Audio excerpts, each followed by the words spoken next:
Hey everybody, welcome to Impact Theory. We have had the honor of having some of the most amazing guests on Impact Theory. Not only did they blow up the internet, but they also revealed some of the most powerful advice on one of my favorite topics of all time, how to develop an empowering mindset.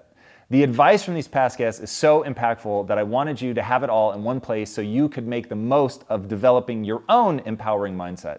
This episode will give you tangible advice on how to start changing your mindset right now.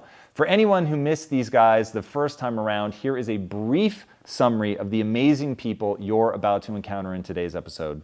Lilly Singh, YouTube superstar, named by Forbes magazine the #1 influencer in the entertainment category, and also taking on her newest role as host of The Late Show, A Little Late with Lilly Singh on NBC. Marie Forleo, an 8-figure entrepreneur recognized by Inc. magazine for building one of the fastest growing companies in America, in addition to being a best-selling author. Trent Shelton, a former NFL wide receiver, one of the biggest social influencers on the planet, and considered by many to be one of the most impactful speakers of his entire generation. Shetty, a former monk whose wisdom has truly gone viral, helping to land him on Forbes 30 Under 30 list in 2017. Wim Hof, a real-life superhero who holds 26 official Guinness World Records for feats that were long believed to be fatal or just outright impossible. John Assaraf, a wildly successful serial entrepreneur who has built 5 multi-million-dollar companies. He's a multiple-time New York Times bestselling author and a much sought-after coach and speaker. So get ready to completely change your mindset, starting with our first guest, the one, and I assure you only, Lilly Singh.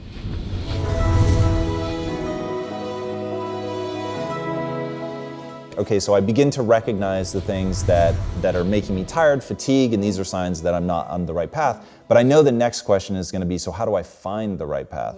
What is that process? Yeah, for me, I went through this phase where I just stopped saying no to things. So when I first started YouTube, I thought, okay, I'm opening the gates up to this new platform and this new type of creation I've never done before, but I've also started going to shows more often. I started to meet different types of people. I think a big part of finding out what's right for you is stop confining yourself to a path that you've been convinced is the path.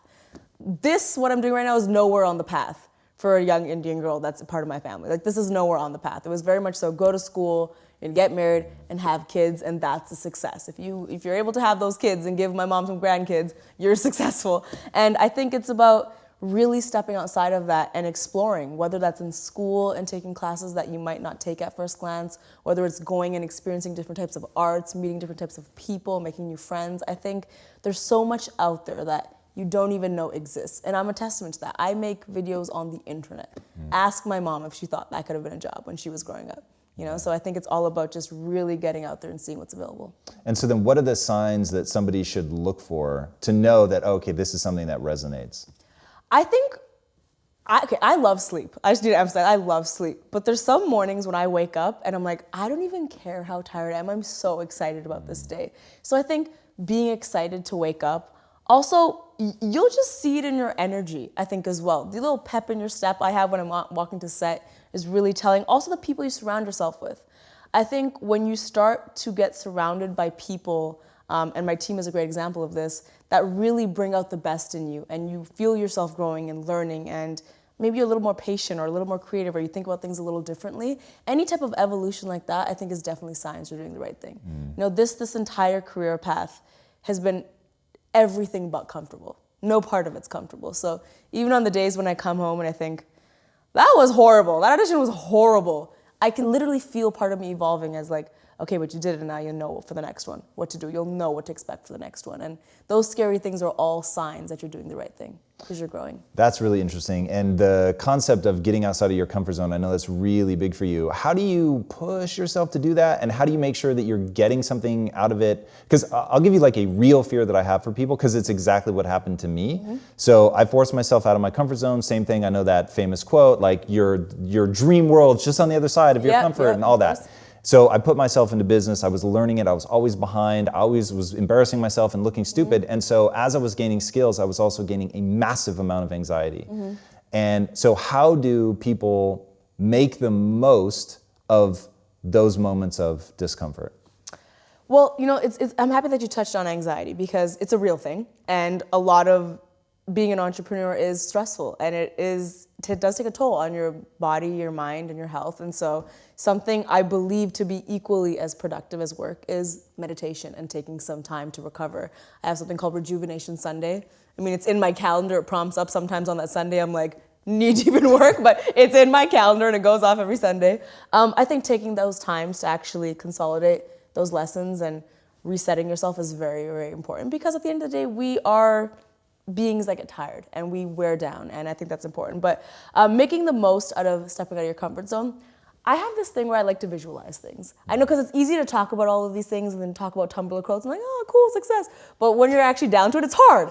It's hard walking into an audition, for an example, and then doing really badly and going home and thinking, well, oh, well, I stepped out of my comfort zone, so I should be happy. That's not a practical thing that's gonna happen. You're gonna go home, you're gonna be sad, you're gonna eat the ice cream. I've done it. I've done it all the time.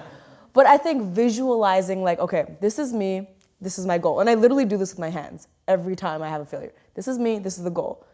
There is nothing in between there. I need to create what is in between there. Whether I do really well or really bad, that's gonna be a step. And I think visualizing every failure as a little stone towards where you need to go is really helpful.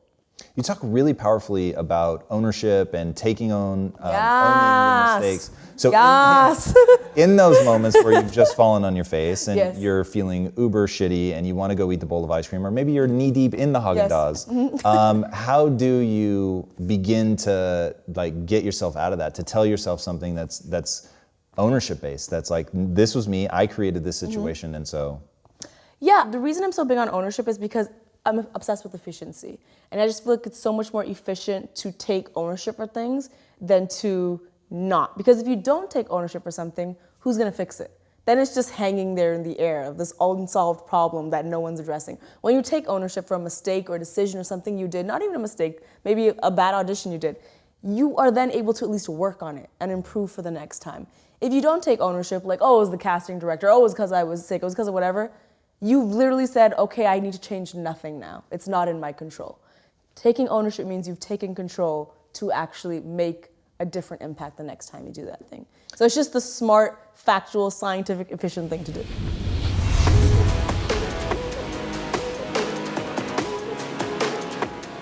So speaking of being able to back out of a shit show, yes, you've talked about having shit-tastic days, which I think is a great word. Yes, we all have them. But you also talk about our ability to control our state, and that we can actually shift the way that we feel inside without having to have any new external stimulus, just literally decide I'm going to change the way that I feel. How do you do that? Because I think if people can understand not only the effectiveness of that, but actually the steps to take, it could be a game changer. Yeah, I think it's really simple. For me, I try and play this practice of, if I ever feel like in any moment life is not going the way that I think it should be going, it's because I'm resisting what is. If someone didn't turn in their work on time and I'm just like, getting that way, or something didn't come out right, or the delivery doesn't come, or the technology breaks again, we can list anything in that slot, right? It's me arguing with reality. I'm making myself miserable in that moment because I'm choosing to argue with what is. That's always a losing proposition. So the more awareness I can bring to that and go like, is this really how you want to live your life in this moment, Marie? Because every single moment, as you know, sets you up for the next moment. And you string these moments together, and guess what? You have your life until we get to that incredible deathbed. We never know when that's coming. So every single moment is an opportunity for us to check ourselves before we wreck ourselves. And so I just try and play the game. If I'm miserable, if I'm upset, if I'm angry, if I'm cranky, it is my responsibility because it's based on what I'm thinking or believing in that moment. It's not the outside world causing me to feel this. It's what I'm doing up here that's making me have that reaction. And if I'm the problem, I am also the solution. So how do you, in your own life, begin to unwind that? So I'm assuming you literally walk yourself through that. So you realize, okay, I'm the problem, I know this. Yes. Is it visualization? Is it framing? Is it saying, I'm going to take a new perspective on this thing that's winding me up? It literally is like, lighten up, girl. You're fine. Like, do you have a roof over your head right now? Yes, then things are damn good. Is there some food in the fridge? You're probably luckier than millions of people on the planet right now. Is there running water? in the kitchen and in the bathroom, yes, again, you're better off than probably 1 billion people or more. So that little reframe helps me. And then in the moment, again, it sounds so simple, but I think we're all searching for these really complex things and we don't need them. If you can catch yourself arguing with reality in the moment and realize that's not a wise thing to do, you can then back yourself up and go, okay, that didn't turn out right. So what am I going to do about it? Am I going to be miserable in this moment and let this ruin my night? Or am I going to send off the email to say, hey, when's that work going to come? And let's readjust our communication plan so this doesn't happen again. But the argument and the irritation is not necessary to get a new result. Yeah, energy is something that's I find really interesting, and I'm picking up on something that you said in that. Oftentimes I find people can't talk about it in a way that does anything but give me the hives, but you actually can. So just because it gets so detached, I think from my real experience. Yes. But one way that you make it really concrete, which I think is super interesting and gave me this real sense of how to externalize what I'm doing internally to actually change the neurochemistry that I'm experiencing in order to be able to convey something new, which is you've said, hey, you're about to write somebody an email. And then you give people advice on like what to visualize and all that. Do you know what I'm talking about? I don't. So this sounds really good. I'm like, wow, did I come up with this? This is great. It's you, so now I get to teach you. Yeah, please teach me my own stuff. So this sounds awesome. You said that, hey, you're about to email somebody, and depending on what it is, you may be in an aggressive state. Oh, yes. Please. So the fact that your energy gets embedded into your communications, we all know that, right? Like you've received the email that's curt and you can just almost feel the punch in the face that comes through. You've gotten the text where you're like, they are definitely pissed at me. I believe, and I do this a lot with email marketing, especially in our business, every time I sit down to write a new email, I want the other person who receives this email, to the best of my ability, to feel the love and the energy and the respect and the excitement that I have, not only for the idea that I'm about to share, but for the impact it could have on their life. I want them to feel all of me. You know, if I'm sitting there writing an email and I'm like just feeling flaccid, I mean, what's that copy going to be like? It's not going to be any good. But if I'm there and I'm like playful and I'm excited about it, so that excitement is conveyed. And when someone's looking through their inbox and they see something from me, 9 times out of 10, because I'm consistent, they know if they click open, it's going to be a good time, right? There's going to be love in that email. There's going to be an energy to that email that's different. And I mean, you've probably experienced this in your own life in simple ways. When someone makes a request of you, they care to even put an emoji because it's not just them trying. It's like that was a genuine expression of their excitement. I'm sure if your wife asks you for something and her energy is such that there's love embedded in it, you're 100 times more likely to want to say yes, right? 100% correct. Yes. So we all feel this stuff. And I think that if you can consciously begin to practice it, then you're going to notice the impact and the results.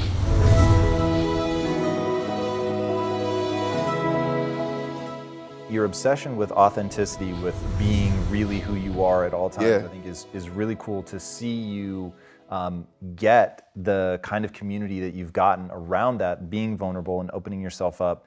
But what I find really interesting is you're also the flip side of the coin. So as you were talking, I was like, he's absolutely right. But the reason that I'm willing to listen to you about it is because you're also driven. You're trying to improve yourself. You are trying to be great. You are trying to be strong and tough.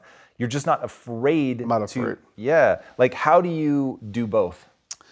I'm real with myself, and I'm honest. Like, we're humans. I mean, everybody isn't on all the time. You know, we all have our struggles, our silent battles, as I like to call them.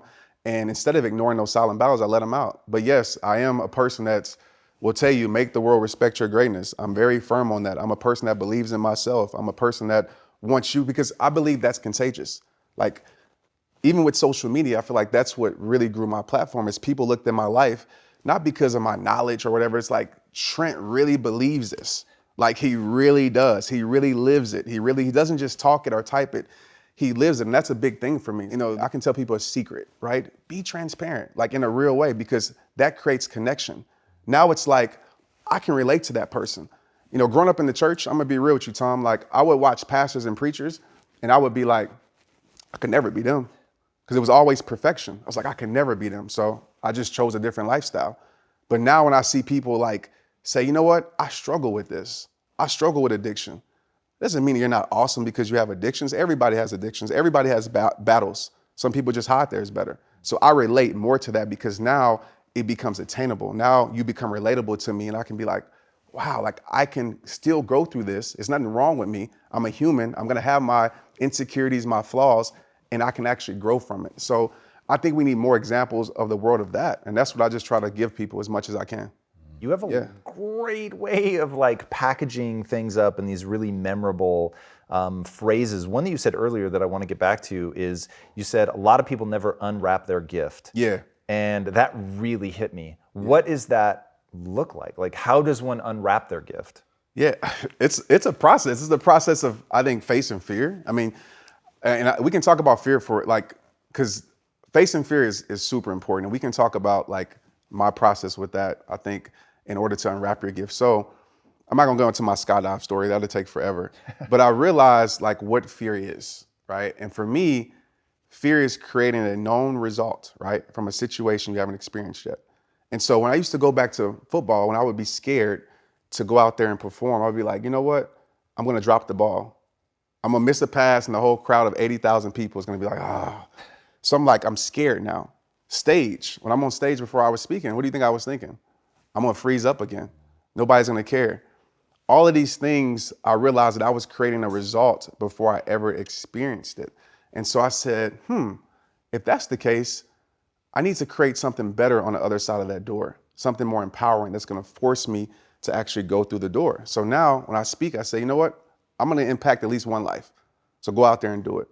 You know, when it comes to my skydiving, of course that thing was, the parachute's not gonna open, you're gonna die. Of course you're not gonna jump out of the plane. But I immediately changed that to this is gonna be the most incredible thing, and also leverage where now I can use this in every area of my life because I conquered my biggest fear. So people out there that are going through fearful moments, it's kind of like this. You will never step into the ring if you're already telling yourself that you're gonna lose before the fight. You'll never do that. Like, why would you, right? So tell yourself you're gonna win. Even if you get knocked down, guess what? You're never knocked out in life until you actually tap out until your last day. So figure out that leverage point with your fear, what's gonna help you walk through the door, and then you have to just give it to the world. I never knew speaking was my gift until I actually went out there and failed, actually went out there and embarrassed myself.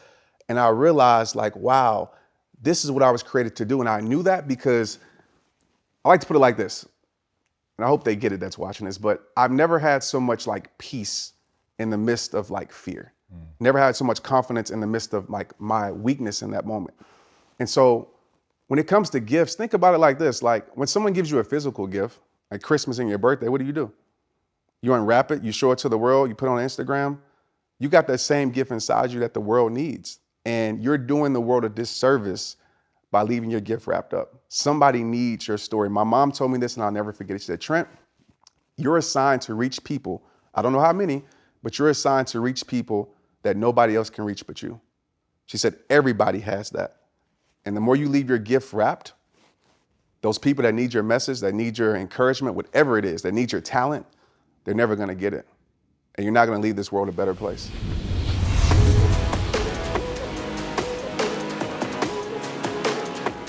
Codify this for me or for anybody that wants, they don't know what their ideal life looks like. They just know that they're not living it yet. So step number one is take it seriously. To find out if the hypothesis is true or not, you have to take the experiment. You have to do it sincerely. What comes after that? I think even one step before that is opening yourself up to new role models and new experiences. See, we live in echo chambers. We're just surrounded by the same thinking. How often do you bump into a monk? You know, it just doesn't happen. No one has a dinner party and goes, oh yeah, we just invited the monk, from town, like the local monk. Like no one ever does that. And so we meet people who are just like us most of the time. And we talk about this in business all the time. If you want to be a billionaire, spend time with billionaires. If you want to be a millionaire, spend time with millionaires. If you want to be a tech startup, spend time with, that's the common rhetoric that we hear all the time. But what if you want to find purpose and master the mind? There's no one better than a monk who's mastered the mind. So for me, the first step is just opening yourself up to new experiences and new role models. Because most of us can't see ourselves in people, so then we try and fit ourselves into the boxes that we do see. And I mean, there's this beautiful quote that I've been saying it everywhere, and I wish I wrote it, but I didn't. So it's by a philosopher and writer named Cooley. And he said that today, I'm not what I think I am. I'm not what you think I am. I am what I think you think I am. Right? And just let that blow your mind for a moment. It's so powerful. I'm not what I think I am. I'm not what you think I am. I am what I think you think I am. So we live in this perception of a perception of ourselves. Hence, my identity is made by what my parents think I should be. My identity is made up by what my college or university thinks I should achieve. While you're living in that bubble and that echo chamber, getting to what you really want to do is impossible, because maybe that just doesn't fit. And I think so many people feel that way today, that they don't fit into the current education system. They don't fit with the 3 or 4 or 5 careers that you're taught exist. So that process of self-excavation and actualization first requires being exposed. You can't be what you can't see. If I never saw a monk, I would never have wanted to be a monk. If I never meet a billionaire, I wouldn't want to be one, because I wouldn't know what that feels like. I don't know what it looks like. I don't know what it takes. And I think that's the biggest challenge of our society, that we're not exposed. So that's the first step, being exposed to unique experiences and role models. Second step is finding that experience or role model that you're passionate about, and exactly like you said, taking it seriously. Shadow them, network with them, spend time with them, observe them, even from afar. It takes that observation, being addicted to observing that person's lifestyle. And then the third step is going yes or no. Does that work for me? Not everyone who's going to go off and become a monk is going to feel like the way I did, and that's cool. But not everyone is going to go and follow and shadow a billionaire and go, that's exactly the lifestyle I want. They may want the result, but do they want the hard work that goes with it? And so for me, that's the third step. It's observing, focusing, shadowing, getting as close to the process of that individual, and then going yes or no. Do I want that process? Not do I want the result? Everyone wants to be that monk who's fully enlightened, you know, can walk through, has an incredible aura that people just gravitate towards. But when you realize he has to wake up at 2 a.m. every day and sleeps about 4 to 6 hours, you're like, you know, I don't want to do it. that doesn't sound like me. Yeah. All right, so yeah, a couple things. One, you said he's as powerful as he is. Yeah. Define power for me. Power being, so from a monk's perspective, the greatest power is to be self-controlled.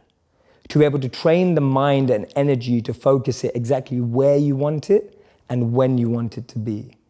You are completely detached and undeterred from external ups and downs. You're able to navigate anything that seems tough, challenging, fun, excitement, with the same amount of being equipoised and balanced and equanimity, without being too excited in pleasure or being too depressed in pain. But knowing how to navigate every situation, to me, that's great strength and great power.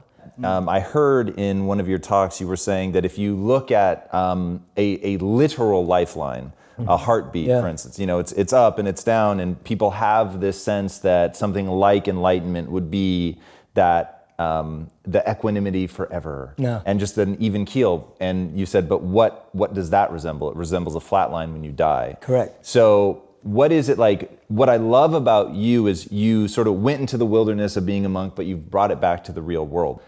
Because when you talk about a monk, you talk about them being detached, and that to me seems like the only real way to have that sort of super even keel existence, which is not appealing to me personally. So if you're bringing back that notion of power, of having control over yourself, not letting your emotions take you everywhere, but knowing that life is the series of ups and downs, what does that power look like when it's brought back? Absolutely, and actually that's the whole aim of monk training. It's more like a training system than it is a lifelong commitment. It is bringing that mindset into the real world where you get to test it. Now, I got to do that for real when I left being a monk around 5 years ago. And when I left, it was like, oh my God, I'm in the real world now again, real world. I have to think about how to apply all this. I'm gonna test for real all this stuff that I've learned. And I was scared. Like, I was nervous, I was anxious, and all those things that I've been trained not to be rushed back. Because for the first time in my life, I had to really put it into practice. And I love that feeling. I'm so glad that I had to do that. So for me, actually, the mindset is completely trainable to bring into the real world. That's what I'm trying to do. And what it allows you to do is, it allows you to gain clarity and perspective when you need it, because you know when you can just take a bird's eye view from something. You know when you need to get close into something. You know when you need to pull back from something. There's a beautiful verse in the Bhagavad Gita that says that detachment is not that you own nothing. Detachment is that nothing owns you.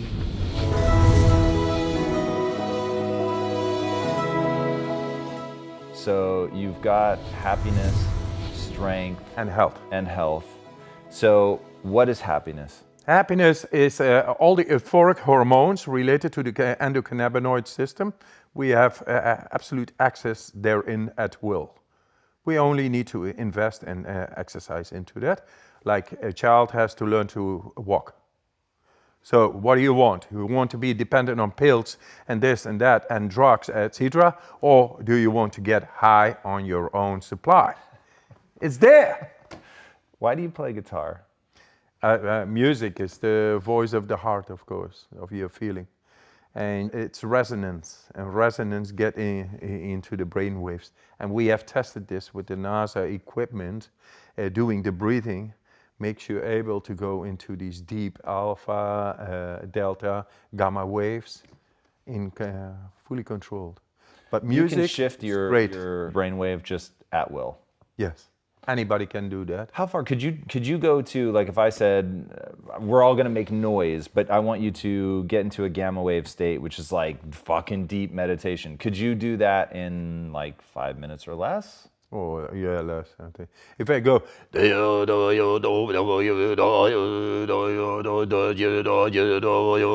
a couple of minutes, I'm getting there. Wow. I'm resonating with that voice, with that resonance, and that affects certain parts of the brain, deeper parts of the brain, who are connected with the voice and the resonance, and which is a deeper part of the brain, begins to be activated. Thus, the blood flow begins to descend into the depth of the brain, and then it becomes enlightened and activated, and gets the nutrients and the biochemistry. And that's meditation all about. Now, mindfulness is very much researched. And it shows that through mindfulness, you are able to activate deeper parts of the brain. They become more alive because simply the blood flow goes to these deeper parts. But what we have seen now in the brain scans, not even seasoned practitioners in mindfulness are able to activate those parts you have been activating. And I say it's innately capacitated to anybody, but it needs the conscious technique and the passing on of that.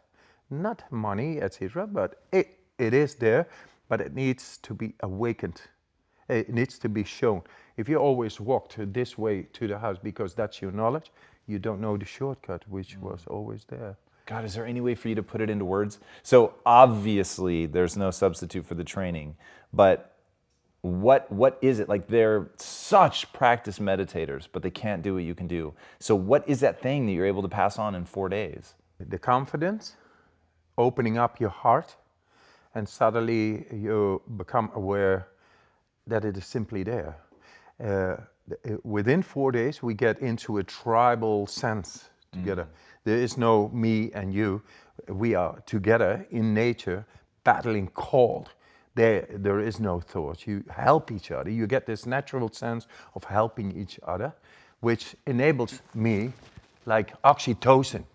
I help you. It's really strong, that oxytocin. And within those groups I do in nature, within 1.5 days, they are out of their conditioned state of the mind, holding in tension, and they're completely open, relaxed. And then they are able to let go and let the body do what the body is able to do in extreme situations, because they are no longer confined in their narrowed consciousness. Everything reacts directly and finds the answer. And with that comes everybody. And it all suddenly makes sense that love is the greatest power of the universe, and that we lost the tribal sense of helping each other. And that makes them able, in just 4 days, to go in temperatures like way down in freezing conditions, and then having great fun and dance the Harlem Shake and your socks off on the mountaintop after hours in those conditions. That makes the depth suddenly aware to one's consciousness. And that is like, I never felt this, but that's you. And that you, we are here to promote, to show that everybody has it. And so all the problems in the world, we have a system inside, in willful, possible command, if we only exercise and awaken to it, to handle anything that comes to us. Because that's the way we were built. Not hopeless, full of hope. And not 20% of the brain capacity within our command, but 100. And there it is. And with 100, we find freedom. Because we can go anywhere without fear. Because we are in control.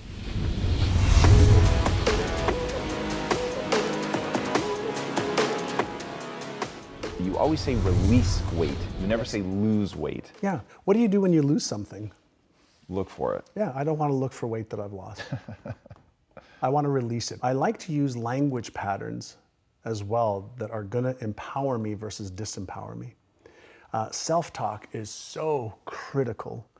And so I'm consistently paying attention to how am I speaking to myself? Am I speaking to myself in a kind, motivating, empathetic, compassionate way? Or am I consistently self-deprecating and putting myself down? I used to think a lot, when I was younger, I'm not good enough, I'm not smart enough, I'm not worthy. Those thoughts, and lots of fear of being embarrassed, fear of failure, fear of being ashamed. And I still have the thoughts every once in a while, especially when I'm setting new goals. Those come up, holy mackerel, they come up so freaking fast. Are you smart enough to achieve that? Are you good enough to achieve that? Even when I got into really diving deep into the brain science and even my new book, I was petrified to release my book. It took me 2 years to write it because now I'm entering another whole domain of neuroscience and neuropsychology with world-renowned experts that I've worked with for years. But now here I am putting myself out there with, hey, this is neuroscientifically correct. So I had to make sure that it was. But there was a lot of fear. But I understand what the emotion of fear is. It's a subconscious trigger that causes this feeling that I don't like. And it's a go signal for me, not a stop signal for me. That's interesting. What do you mean by that? Well, fear is an emotion. Emotions are all triggered at the subconscious level. They release neurochemicals that causes a feeling. We are consciously aware of feelings that are triggered at the subconscious level. The feeling is the end point of the human experience in the physical body. And so when you have something in your brain that a neural network says, well, what if this book comes out and you fail? What if it's not good enough? What is scientifically not correct? What if? My brain's going to process that the same way as your brain and everybody else's brain because everybody's brain's the same. The mechanism of how the brain works, it's Einstein's brain, Hitler's brain, Genghis Khan's brain, Tom Bilyeu's brain, John Assaraf's brain, all the same functionality. So if you understand the mechanics of what's supposed to happen, then you say, okay, great, when I feel this, then what am I going to do? So I like to use an analogy of a car. You're driving a car and you're talking to a friend of yours and a light pops up on the dash. You don't take a hammer and hit the light. It's a signal. Something's happening in the engine, in the trunk, in the tires. Something's happening. Emotions and feelings aren't positive or negative.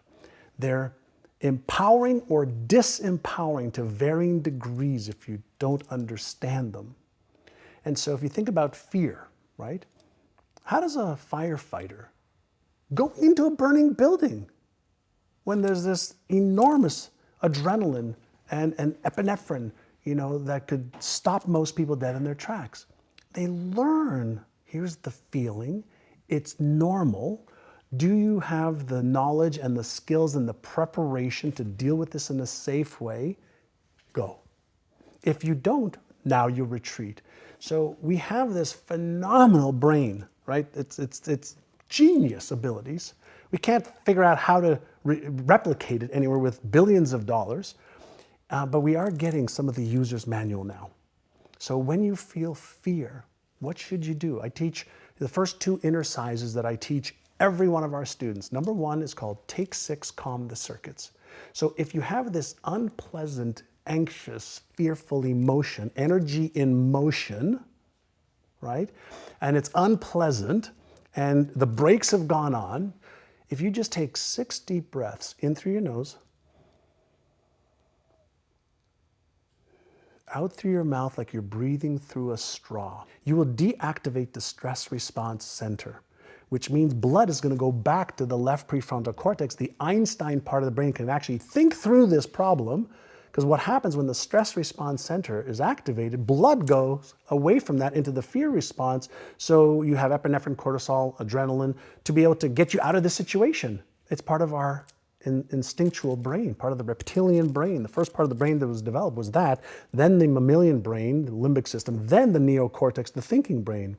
So when our brain has this signal of, oh my God, you might get hurt, you might lose this, you might get in trouble, you might be embarrassed, ashamed, ridiculed, judged, etc., that part of the brain is going to get activated. So if you take 6 deep breaths first, calm down, calm the circuits first, then do exercise number 2 is called AYA, A-I-A. The first A is for awareness. What am I thinking right now? What am I feeling right now? What am I sensing right now? What is my behavior right now? So you thoughts, feelings, sensations, awareness of behavior. What's my intention right now? That's the I. Well, my intention is to move forward. I want to do this. Great. What's one very small action step that you can take? Now, the reason you want to take one small action step is one small action step your brain can handle. If it's one small step towards it, the threat response goes away. But if you focus on the end game right away, you're going to get that rush and that instant trigger of the fear response, stress response. So the first thing you want to do is learn how to manage your mindset and what you focus on. Learn how to manage your emotions, because they drive your behavior more than anything else, because we move away from pain and we move towards pleasure, but we move away from pain 1,000 times faster. And pain wires in the brain faster for survival mechanisms. So purely from a neuroscience perspective, just understanding self, once you understand, oh, okay, this feeling is normal, okay, what should I do? Take 6, calm the circuits, AYA, and now you can start being progressive and make progress towards what you want. That had me focus on progress to just keep getting better. Little incremental gains every day, every week, every month, every quarter. And even when you move backwards a couple of steps, what's the progress that you made in what you learned?